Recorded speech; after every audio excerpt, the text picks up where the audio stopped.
Hvað það að hugsa, eins og Bjartmar segir þetta, Bjartmar að tala fortíðina, við vitum alltaf þessa fortíð. Við byggjum ekki á fortíðinni, við byggjum á... Við erum að vinna úr fortíðinni, Ingi.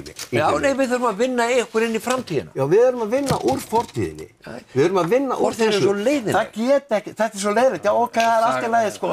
Þú veit í góðum málum að þú fer til Flórída og bara sólar þar. Hér heima situr fólk með börn, fjölskyldur og bílar sem það á ekki einu sinni, hús sem það á ekki einu sinni og vinnu til kannski 20 ára, ungt fólk. Og við vinnum úr því í framtíðin en ekki fortíðin. Og það er búið að rústa því öllu saman og það á ekkert að gera. Og hver er framtíðin? Og hvert er núið og hver er framtíðin? Núið? Íslendingar eiga eftir að batna upp í, sko, 100.000 manns í húsnæði sem eru hérna allt land. En Bjartmar, þú ert mjög reiður sem mjög ég ekkert reiður. Jú, þú ert öskureiður. Já, hvað er ekki að vera það? Þið eru ekkert að bera ábyrgð á orðum ykkar. Fjölmiðlamenn eru í stóru stíl, sem stríði sem búið að vera milli þín og Öddu.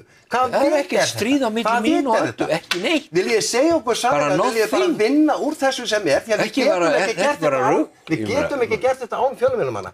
Ef einn fjölmiðlamaður segir A og hinn B í austur og hinn í vestur, það er engin sameiginleg umræða, það er engin niðurstaða. Þetta er bara eitt allsherjar bull út í gegn og ég er reiður fyrir hönd þess fólk sem foreldrar mínir byrjuðu saman hér 1944, þau voru í 58 ár saman þá til þau fóru eitthvað annað og málið er það að það er búið að eyðileggja, niðurlægja og svívirða starf þessa fólks sem tók við þessu landi 1944. Það er búið að ræna þjóðarauðlindum frá fólki. Fiskurinn, hann er komin í einstaklingseigu, það er í stóru stíl verið að koma því þannig fyrir að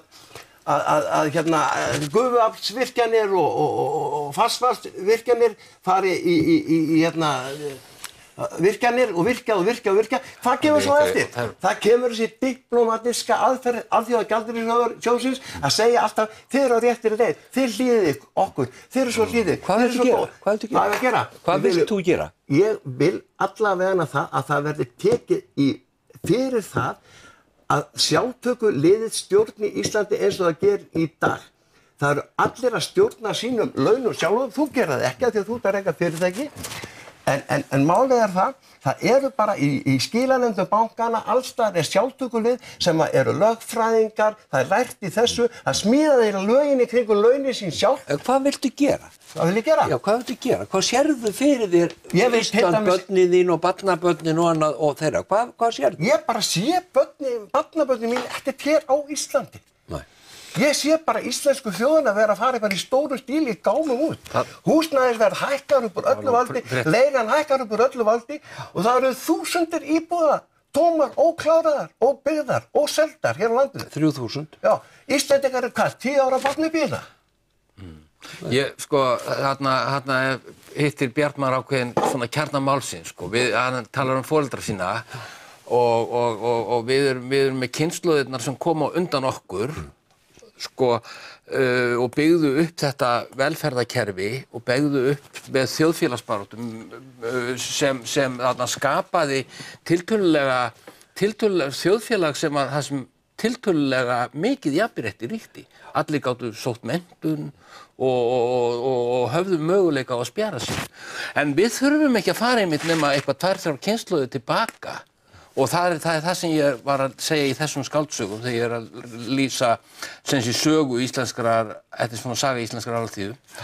Og hérna þá er þetta ekki, þá erum við með heim tökubarna og þá erum við með heim fátæktar og heim það sem ekkert er litið á það sem sjálfsagðan hlut að börn, synir og dætur sjómanna til að mynda og alþýðu börn njóti til dæmis mennta.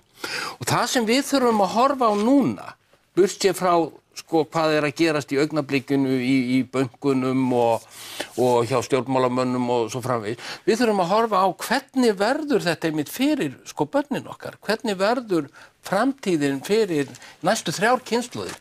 erum við að stefna inn í sko, sem sé, þeir til dæmis eins og Alþjóðagjaldeyrissjóðurinn gengur hart að Grikkjum að einkavæða allt og selja eyjar og þeir eru í rauninni með alveg sömu stefnuna hér, hún mun bara gerast sko hægar. Einhvern tímann verður sagt sko, heyriði góðir hálsar, þið skuldið svo mikið og þið getið ekki borgað en þið eru hérna með virkjanir og náttúruauðlindir og svo framvegis.